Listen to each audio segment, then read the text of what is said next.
Thank you so much, Roccat. Welcome to the Post Game Lobby. I'm joined by Crepo, but mainly by Maxlor and Foxy. You guys did it. I am still personally stunned. I think a lot of people are. Maxlor, first reaction after getting that super important win to keep you in the playoff race. I mean, obviously it feels good. I think I came into this game thinking, you know, it's like, it's G2. It's not like we want to go playoffs, it'll be nice, but I guess this game was like a test, whether to see if we deserve to be in playoffs or not, because if we lost, then we might have just got wrecked before we even go to Hamburg or whatever. But we actually won this game, this series, and yeah, it feels good now. I feel like I'm more confident in going into playoffs, you know? Oh, I think you can be. I think game 2 it was looking rough for a while, but then the Foxy Taxi started with the Fizz in the top lane. What do you like? What do you like about Fizz as a top laner, and how good did it feel to actually start carrying your team through that early game? I think Fizz is a really good counter pick right now and against some tanks or a Rumble. So I just against like Nautilus, for example. Nautilus is not the best matchup, but yeah, it can work. I just like the champ because it has so much playmaking potential. It can split push, it can team fight, it can like distract people. It's just a really valuable pick right now in a good matchup. Because game 2 didn't start that well for you guys, but then you got a solo kill in the top lane, I believe. Did that boost the morale a little bit? Yeah, because like it felt like you guys were slipping downhill. And that solo kill, I was just like thinking I can carry this game for sure. If I get one more kill somewhere, I can carry this. Yeah, I mean, it was a bit annoying that I got counter-ganked by enemy Rumble, but I knew that we'll get something out of it eventually, you know. So yeah, and I know like we've played Fizz before, so I know how it goes early game. It was pretty good of expected TP mid, but Foxy just abused it really well. That was actually a surprisingly strong teleport. Yeah. I don't think anybody's ready for that because that happens so rarely, so fast. Korean TP, what can you do? What can you do? So then you guys win that game 2, you're back in the race, and we were looking at the picks and bans and the draft in game 3, and I was personally surprised that you didn't immediately want to get your hands on that Fizz, for example, or on that Gnar that was open, and that you guys picked a very risky bottom lane. We see Yarnan all of a sudden locking in Kalista. It was just, what is happening? I'm gonna be honest with you guys. I saw Kalista Alistar into Sven Ezreal plus Karma. I thought it was over. I thought like Roccat was trolling in draft a little bit, but then Maxlor, you got bot with the red buff level 2 for a little cheesy gank. Yeah. Did your bot lane say to you that they needed the gank, or was it just a game lead? At the start of the game, they said we might need a relief bot lane, like, or fake pressure me to just be around bot so they don't abuse the matchup as hard when I'm level 3. And I didn't want to start topside because it's really valuable for a jungler to start on Wraiths. And so I just told them, you know, if enemy Lee starts top, I can look for a gank bot, a cheese gank bot level 2, but you guys have to tell me if it's looking juicy. And after Wraiths and Red, the wave was really good, even though I had to wait a little bit for them to get level 2, and they didn't even get it, you know, they got it. Well, they got half, a mid gank, yeah. Exactly. It worked out in the end, and it kind of ruined the whole G2 game plan. And yeah, it was good by me, I guess. Foxy, you're then stuck in the Nautilus versus Fizz matchup in the top lane. You just carried the game for your team. You're like coming in thinking you can, and you're stuck on a tank. How does that feel? It's kind of the problem. G2 usually first picks, in first rotation drafts a top laner, so you can just easy counter pick it every time. But this game, they tried to counter pick me, so I just tried to pick a tank and wait for team fights. And How is that feeling? Like, usually they always do that. It's really boring that you can't fight him at any point, so I'm just standing there trying to push a wave and go back and look for something. I meant more the fact that they wanted to counter pick you for a change than the actual tank experience, obviously. Yeah, we saw what D there on the screen. I feel like whenever I see him, he is always smiling and just giving this like positive energy. Is he like that in the house, or is it all just an act for the cameras?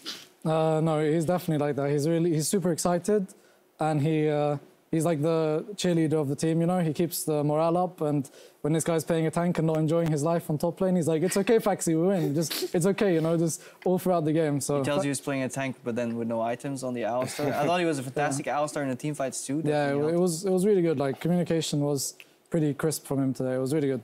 I mean, everyone pulled their weight. I think he was like the most confident that you can actually win G2. He was like writing in Skype groups like, yeah, we can win this. We were going to win. Just focus on it. Just everywhere. Gonna win, gonna win, gonna win. What it's worth, there were 2 analysts on the desk who voted against you guys, but I at least was voting for It is so funny now. You have to watch it back. It's so funny now because I made him pick you, my team. No, I voted for it. I voted the record states I said 2-0 for Roccat. Definitely, he did. He did.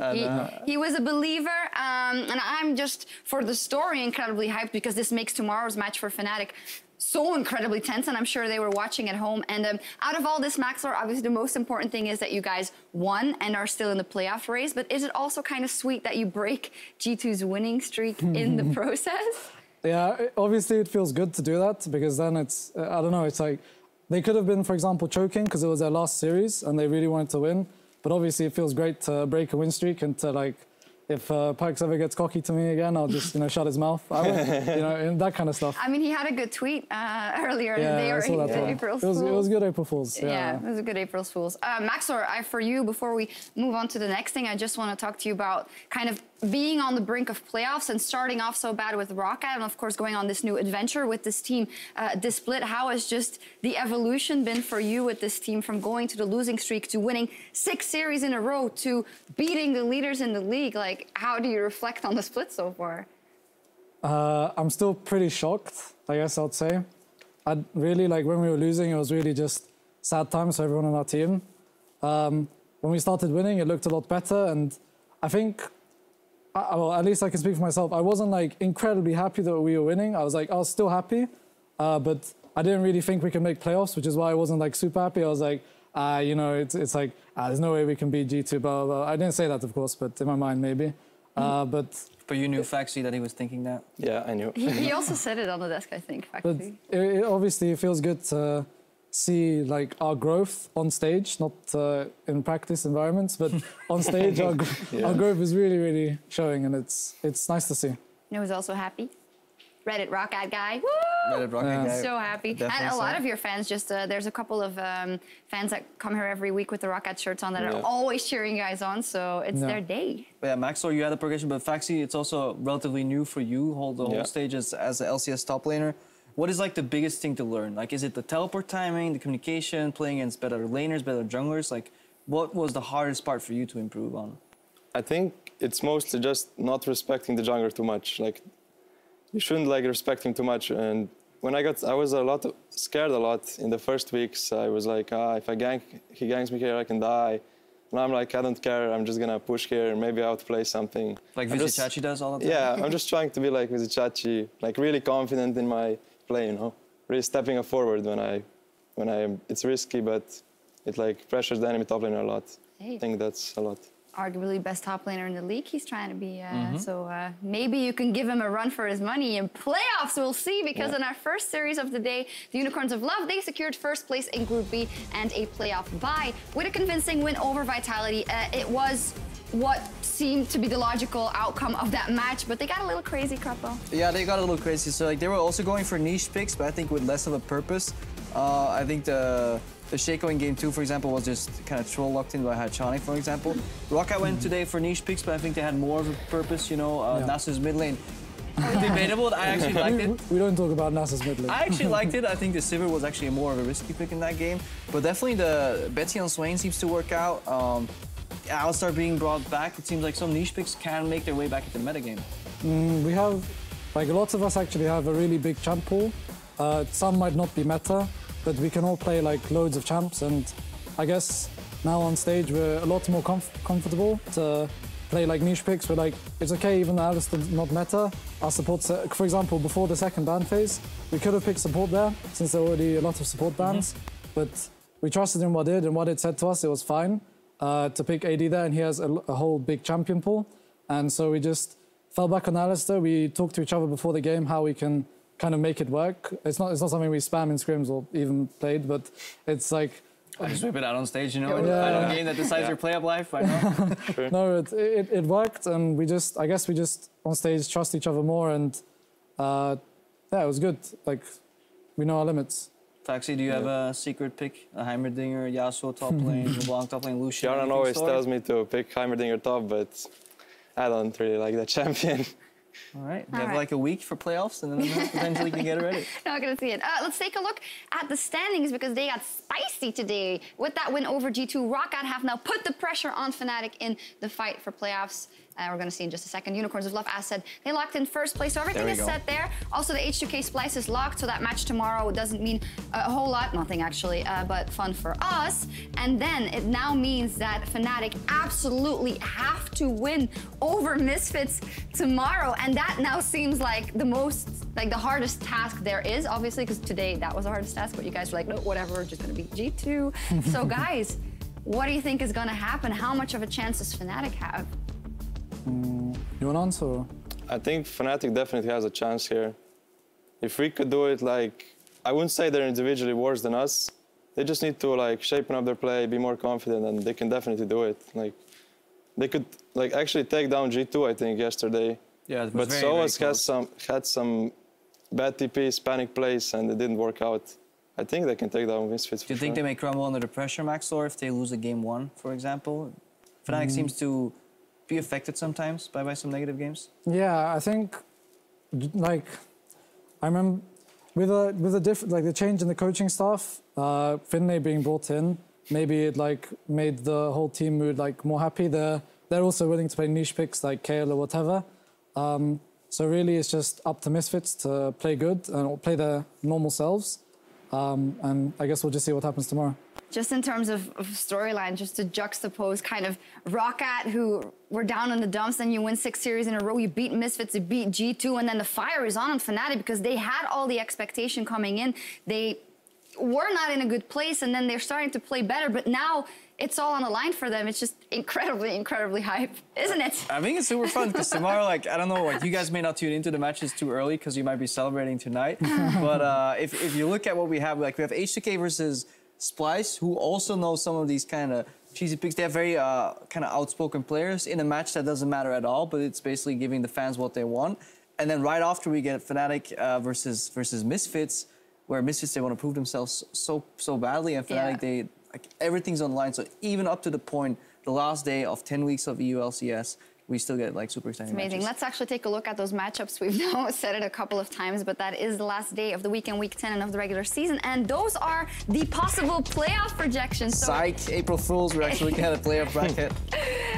It's just about filled in, so it's all up to Fnatic tomorrow to see how that goes. So what do you think of our bracket so far? But look at it, like, imagine if Fnatic lose Roccat, they've already beat the Misfits in the best of 3, so they can technically do it in the best of 5, right, Maxi? Of course, yeah. And then I agree. You can definitely beat G2, just 5 games on Fizz, and then straight to the finals in Hamburg. Like, can you see the dream happening here? Very good. I can definitely see the dream. Yeah, yeah, the dream could obviously happen. I'm not sure how we do in the best of 5 because we have a lot of rookies, and G2 have a lot of and Misfits as well. Straight to semifinals. Sorry. No, but they all have like players that I think could in a best of 5 environment. Like I'm not sure how we are in a best of 5, and so that's like the uncertain factor going in. But I think if we just play our game and are confident, we can win. Yeah. I want to actually go back to something you guys said in an interview. I think it was 3 or 4 weeks ago, where a sports psychologist or somebody came in and helped you guys kind of align on kind of the blame game of like everybody's helping to buy into the team project. Do you want to expand on that a little bit more? Is that what made the switch for Roccat, or where did like losing Roccat turn into the winning Roccat? I think it was mainly like she came in before Unicorns and we still lost that. But I guess it's mainly because like it's not going to insta turn us around. It just kind of got like rid of all the bad vibes and gave us a fresh start as if we were a new team. And we were a new team, I guess, coming in, and we won loads of games. And each win gave us more confidence and confidence and confidence. So she's been really helpful, our psychologist, when it comes to the actual psychology part and making sure we're all okay mentally. And yeah, I guess we have more work to do with her for playoffs if Misfits win. Actually, did that help you too as like a newer player to have somebody to deal with that aspect? Because so often we think about coaching staff as just picks and bans.